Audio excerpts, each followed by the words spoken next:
Good afternoon. I'm Monisa Klein here at the GBTA broadcast studio, and joining me today is Rich Liu, who is the new CEO for Navan. Great to be with you. Rich, welcome. Thanks so much for having me. Yes, and welcome to GBTA. I hope it's been a great convention for you and the Navan team. It's been an incredible week. I mean, I've been out of GBTA for the last couple years, but to be able to come back and see this kind of energy and sense of community, particularly with some of the things happening over the last few days, it's incredible and a really good reminder of why I love this industry. Well, I've gone by your booth a couple of times, and there's a lot of people, a lot of energy, a lot of excitement that you can feel. Did you get a cappuccino? By. I did not. Okay, maybe that's what it is. Everybody's just buzzing, right? We'll keep them caffeinated. So, Rich, you were previously at Navan, formerly known as Trip Actions, right? As their CRO, and I understand you just recently came back as the new CEO. So, what does the new role look like? What's the new helm look like? It's a great question. I'm excited to be back. So Navan over the years has built from being a travel company to start with. And over the years, we've sort of built and completed the full stack of travel, expense, payments on top of that. And so we have a lot of different parts and pieces of the business. But at the core, we are still very much a travel company. And so my return is really to start thinking about us as across segments, across regions, across different go-to-markets, and across some of the different businesses that we've built and acquired over the years, helping us align, have a uniform strategy, vision, and strong execution against this amazing business. And I'm really excited to be back and being able to work with and grow the team. Excellent. It's been fun to watch you guys, because I know when you first started, the company first started, it was really interesting to see how a startup would do the travel, right? Mm-hmm. You don't have a lot of the legacy issues that a lot of other travel companies have. So it's been fun to watch. Thank you. It's been fun to be on the inside too. Good. So on that note, what initiatives are top of mind for you right now? What are your priorities? Absolutely. So as we think about where the space is going, right? A lot of the conversations I've been hearing and being in the last few days and weeks have been around, it feels like we're sort of at this precipice, this inflection point in our industry, right? As we've always built the company, our approach was, how do we think about it if we were to start from scratch? How would we build it, right? The end-to-end TMC capabilities globally, sitting on top of and deeply integrated with technology and the full stack from travel to expense and payments. That was always our vision.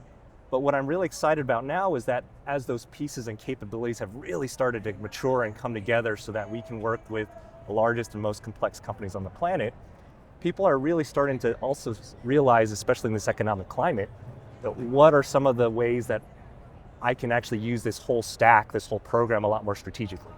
And so while the T&E stack historically, a CFO or CEO might consider it a tax to running the business, right? A normal just thing I have to do to build and grow my company.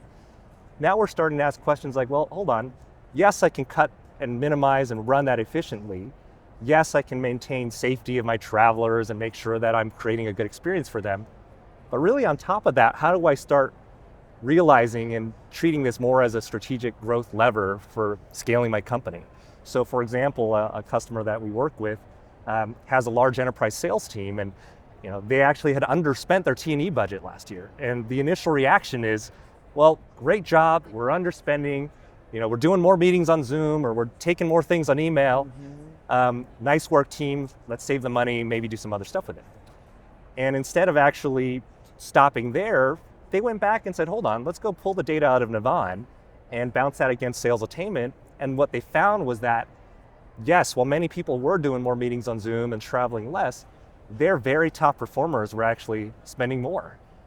And so normally we would say, let's go bash some skulls, let's go pull them back in line.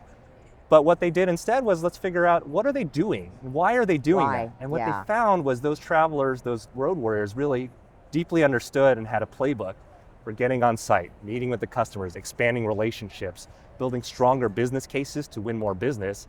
And so they might have been spending 10 or 20 or 30,000 more a year on travel for each one of those road warriors, but they were closing 500,000, $1 million, $2-3 million more in sales. And so they use that as a strategic lever to go back and retrain the broader sales team to actually have those practices. And that's the kind of the type of thinking and the type of framework that we're really trying to work with our clients to realize.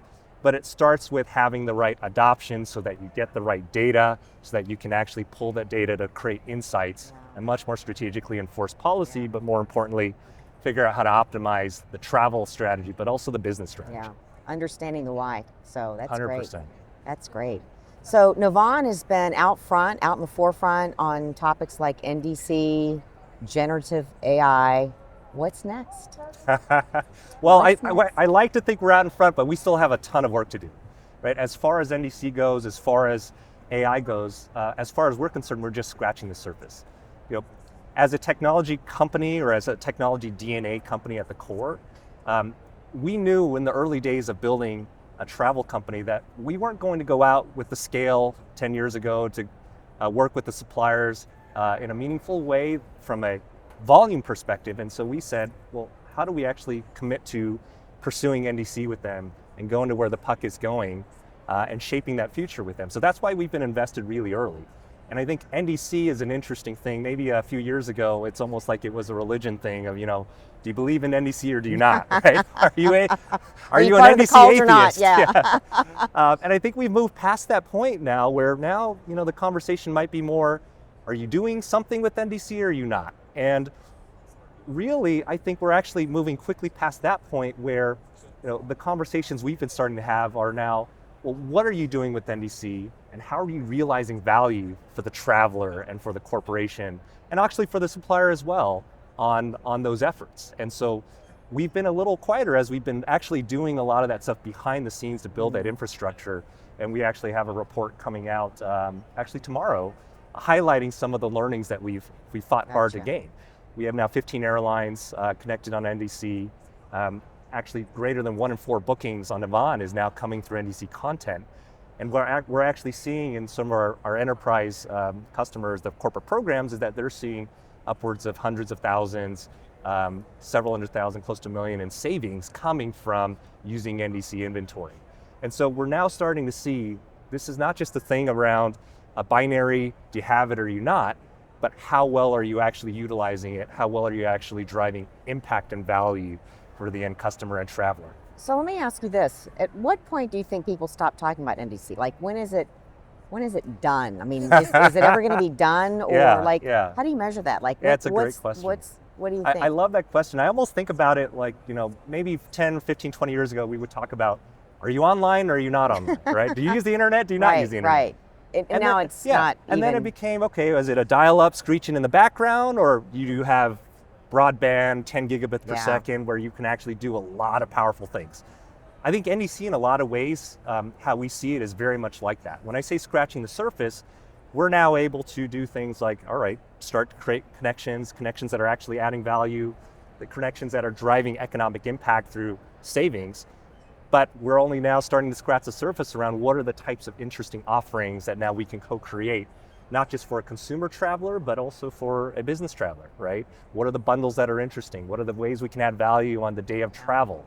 And when we think about serviceability, which I know is a hot question, we don't address it in the report we have coming out tomorrow, but we've been spending a lot of time measuring in ourselves and with our partners, how serviceable are these bookings, right? And so what we started to find, because we've invested in not just the technology, but also the framework for servicing and taking care of the users really well, training our agents, making sure they can operate seamlessly across these various systems, that we're finding that on an interactions per booking basis, our NDC content bookings are actually on par or more serviceable than even the equivalents booked through Edifact. So that's one of the things we're most excited about, because historically there's always been this, okay, is it real? Can you implement it? Great. Okay, if you implement it, can you drive value out of it? Yeah. If you drive value out of it, is it serviceable?